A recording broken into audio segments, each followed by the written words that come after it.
Good morning, everyone. It's Thursday, August 19th. Coming to you live from Seoul, I'm Kim Mo-kyen.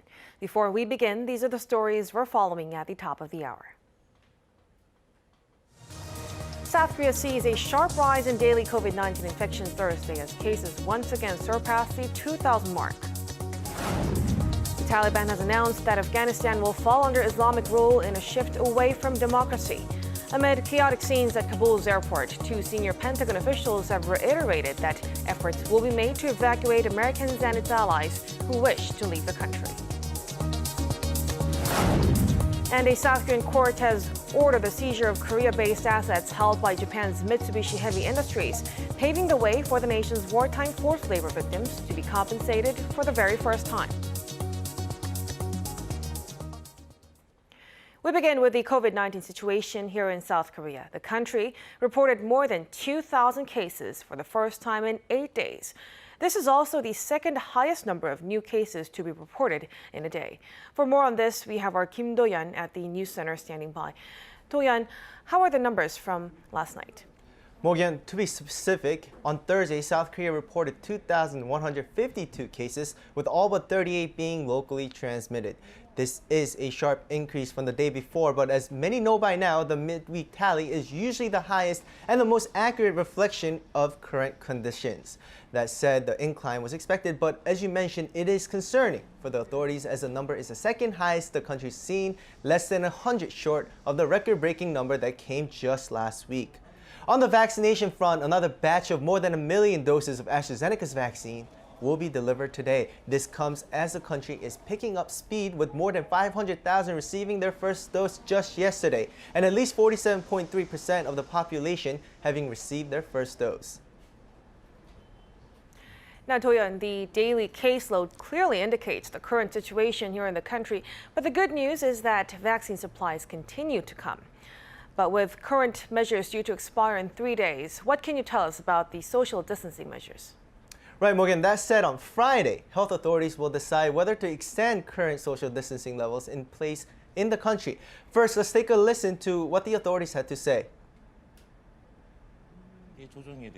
We are in talks with relevant ministries and experts over the country's social distancing measures. While it's not easy to contain the virus amid the fast-spreading Delta variant, vaccines are being rolled out, so we are considering several factors comprehensively to assess the current situation. The Greater Seoul area has been under the toughest social distancing measures for 6 weeks, with limits on private gatherings and business subject to restrictions. Under level 4, public gatherings of up to 4 people are allowed before 6 p.m., while only 2 are permitted to meet after 6. Late-night entertainment facilities, including clubs and bars, are closed, while restaurants and coffee shops can remain open until 10 p.m. With the exception of Jeju Island, the capital area, and the cities of Busan and Daejeon, which are at level 4, most other parts of the country have been under the second highest level 3 social distancing rules for a month. On that note, Seoul City is looking to expand in-person classes in its schools despite the city being under highest level social distancing. The city on Thursday will announce its plans for the second semester, which started this week, and Seoul's education chief is reportedly looking for options to provide more in-person classes for the students. As of now, schools are kept in terms of the number of students allowed in person, especially in Seoul and its surrounding areas. But by September 6, caps will be relaxed once schools have managed virus prevention measures for a few weeks. Top health officials in the U.S. have announced that booster shots will be rolled out starting late September to maximize vaccine protection against the virus, as scientific data shows that efficacy wanes over time. Though it applies to recipients of the Pfizer and Moderna vaccines for now, authorities said those who received Janssen's shots would also be recommended for additional shots. Kim Bo-kyung shares the details. The U.S. will offer COVID-19 booster shots from late September to maximize vaccine-induced protection and prolong their efficacy, while urging the unvaccinated to get their shots and wear masks to prevent the Delta variant from spreading.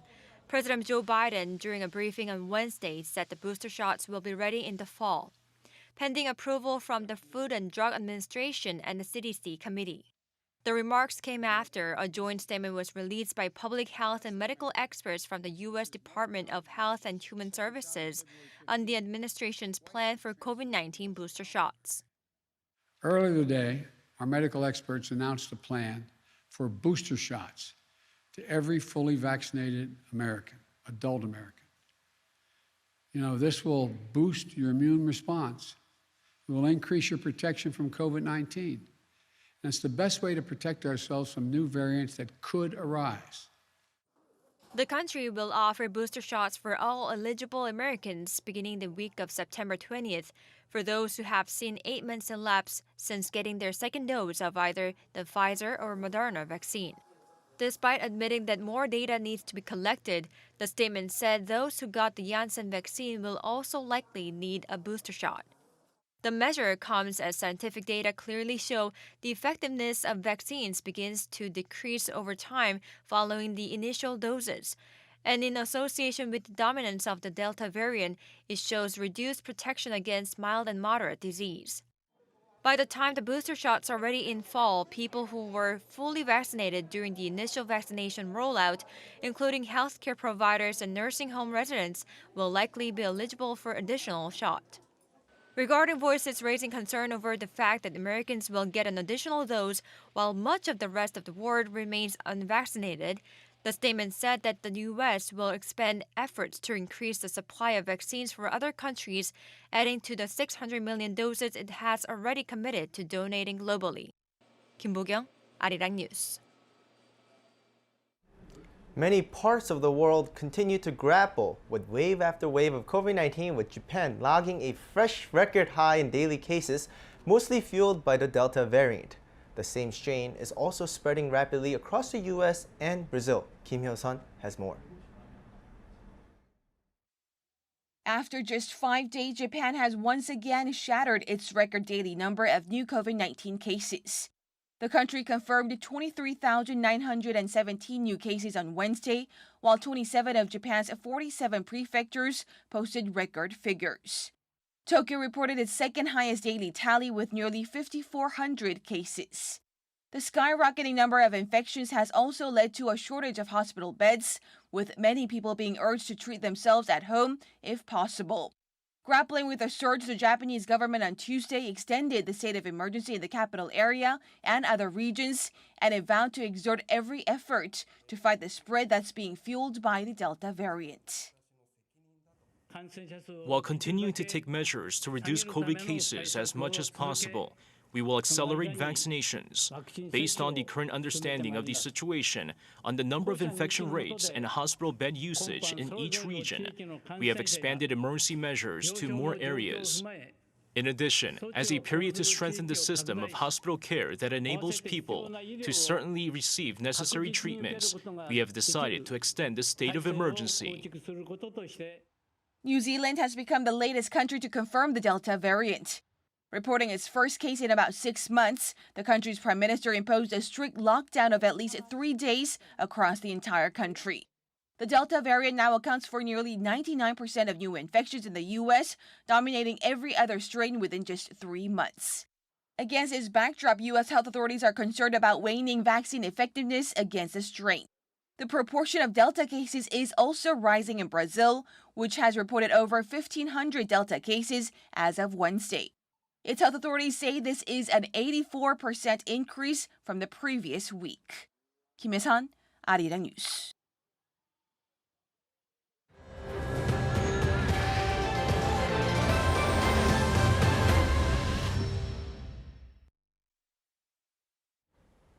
The Taliban has outlined a new system of governance for Afghanistan, with the country to fall under Islamic rule, shifting further away from democracy. Regarding the unstable situation there, 2 of the most senior Pentagon officials reiterated that efforts will be made to evacuate Americans and its allies who wish to leave the country. Our Choi Min-jung reports. Afghanistan will fall under Islamic rule, with the Taliban now taking charge of the country. A senior Taliban member told Reuters that the group's supreme leader will take control and added that the country will not be a democracy. Issues regarding the rights of women in relation to work, education, and how they dress will be ultimately decided by a council of Islamic scholars. Under the previous Taliban rule from 1996 to 2001, women could not work and girls could not go to school. Meanwhile, President Ashraf Ghani is currently in exile in the United Arab Emirates. He denied claims that he took a large sum of money when leaving the presidential palace and reiterated that he left Kabul to prevent bloodshed. As many countries scramble to evacuate their citizens, the Pentagon announced that its #1 priority is to get Americans out of Afghanistan. Chairman of the Joint Chiefs of Staff General Mark Milley made the statement during a news briefing on Wednesday, adding that the situation in Afghanistan is still very dangerous. U.S. Secretary of Defense Lloyd Austin also stated that they are putting utmost effort into evacuating those who wish to leave the country.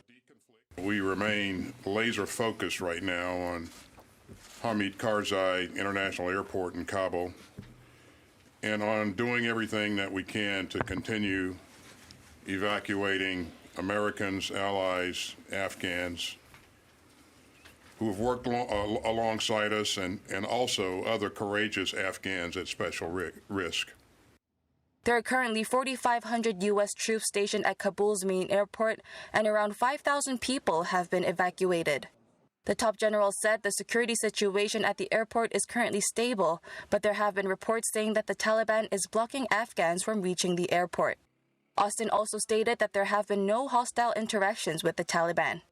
Meanwhile, U.S. President Joe Biden on Wednesday defended the decision to withdraw U.S. troops, affirming that the move is not a failure. Choi Min-dong, Arirang News. The sudden and disorganized withdrawal of American troops from Afghanistan and President Biden's strong defense of his decision-making process has sparked controversy in the U.S. and around the world. Among Biden's many critics on the issue is former U.S. Secretary of State Condoleezza Rice, one of the key architects of war under George W. Bush administration in 2001. Our Han Seung-woo delivers to us on her thoughts on the issue. Former United States Secretary of State under the Bush administration, Condoleezza Rice, says that the U.S. should have stayed in Afghanistan longer and that 20 years were not enough to ensure stability in the region and to consolidate its gains against terrorism. Writing to the Washington Post in an op-ed published Tuesday local time, Rice compared Afghanistan's situation to South Korea's during the Korean War. She said that there are still thousands of American troops stationed in Korea 7 decades after the war broke out, who have contributed to achieving a, quote, stable equilibrium on the Korean peninsula. Rice acknowledged that Afghanistan is not Korea, but wondered why the same strategy couldn't be applied. Senior research fellow at the Asan Institute for Policy Studies, Go Myung-hyun, believes that the United States' decision to withdraw its troops from Afghanistan shows a change in the country's global strategy, which in the past prioritized counterterrorism and eradicating so-called weapons of mass destruction. In that new strategic thinking, Afghanistan is just a distraction, whereas the main focus is going to be on China, especially, in addition to Russia. And I think in that sense, I think the alliance that South Korea has with the United States is going to gain even more importance rather than less. However, Go believes this stronger alliance will pressure Korea and other allies to contribute more to the security of the United States, rather than the other way around. When it comes to strategic competition between South Korea's most important ally, the United States, and South Korea's most important market, China, it will have to take side. I mean, there's no longer a firewall between the economy and politics now. And there's clearly a meshing of the two here, and South Korea will have to make it very clear which side South Korea is in. Leaving Korea with a dilemma on how it will diplomatically proceed in the international arena moving forward. Han Seung-woo, Arirang News. As widely expected by many economists, the U.S. Fed is planning to begin tapering before the end of this year. According to the minutes of the July FOMC meeting released by the U.S. Fed on Wednesday, a majority of the FOMC members decided that it would be appropriate to reduce the pace of asset purchases this year if the economy recovers sufficiently. Sources say the decision to taper its asset purchases could come following the FOMC's September meeting. However, the Fed could delay the decision until its November meeting if August job data is weak or the Delta variant sparks a new round of economic lockdowns. A local court has ordered the seizure of Korea-based assets held by Japan's Mitsubishi Heavy Industries, paving the way for South Korea's wartime forced labor victims to be compensated for the very first time. The Anyang branch of the Suwon District Court ruled in favor of the family members of the victims, ordering the seizure of roughly $725,000 worth of account receivables that the Japanese company holds for Korean firm LS Mtron. This comes after a landmark ruling by South Korea's Supreme Court in 2018, which ordered Mitsubishi Heavy Industries to compensate 4 Korean plaintiffs for their wartime forced labor and unpaid work.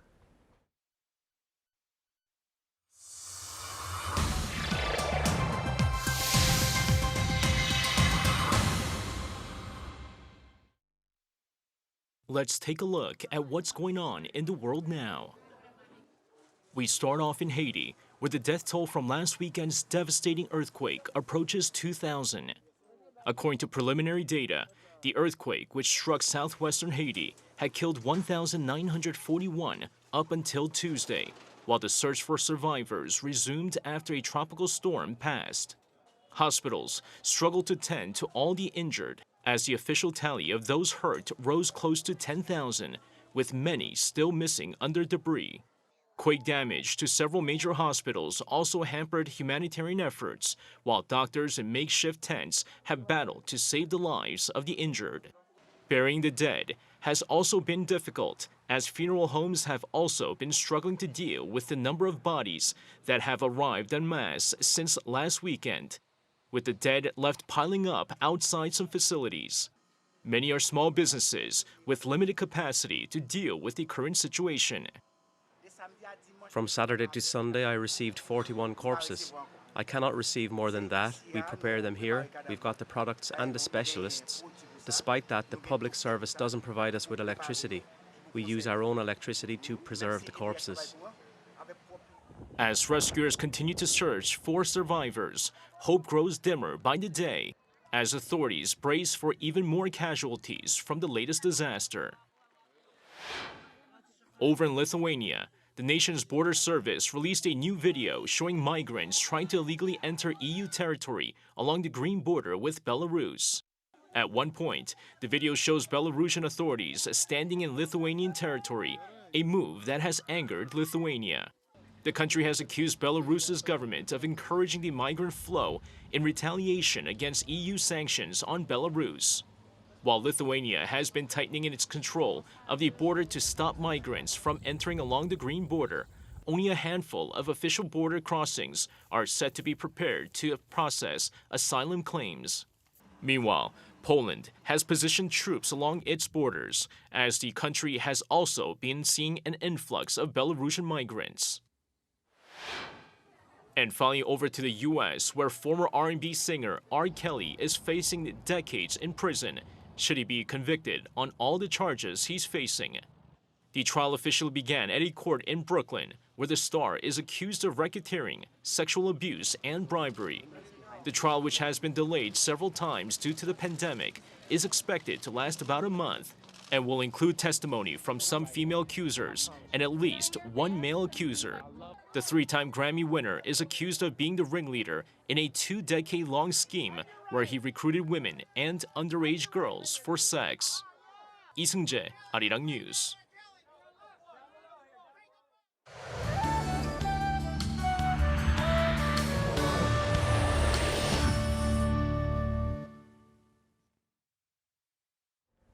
Good morning. We had a breezy, fresh start to the day under sunny skies, but there is another bout of rain in the forecast.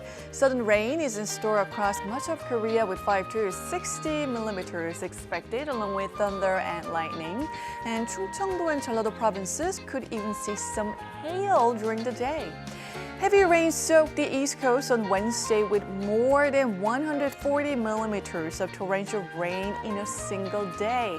But those regions should brace for more downpours with up to 150 millimeters of showers in the forecast. Afternoon readings will be a few notches lower for most areas, going up to just below 30 degrees.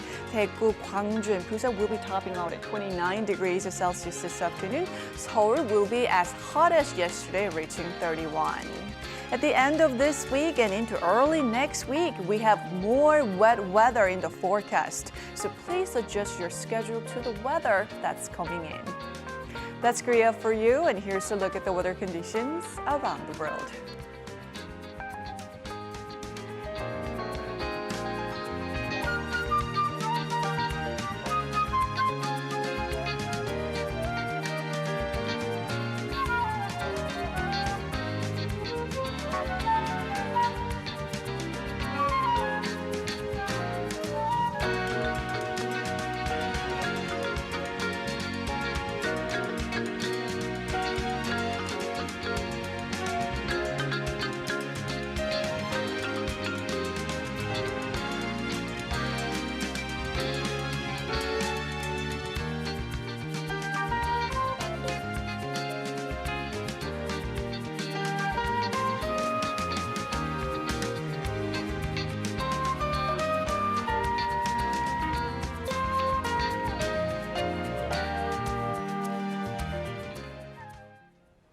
And that will do it for us at this hour on Arirang News. We'll be back at noon Korea time, so stay tuned.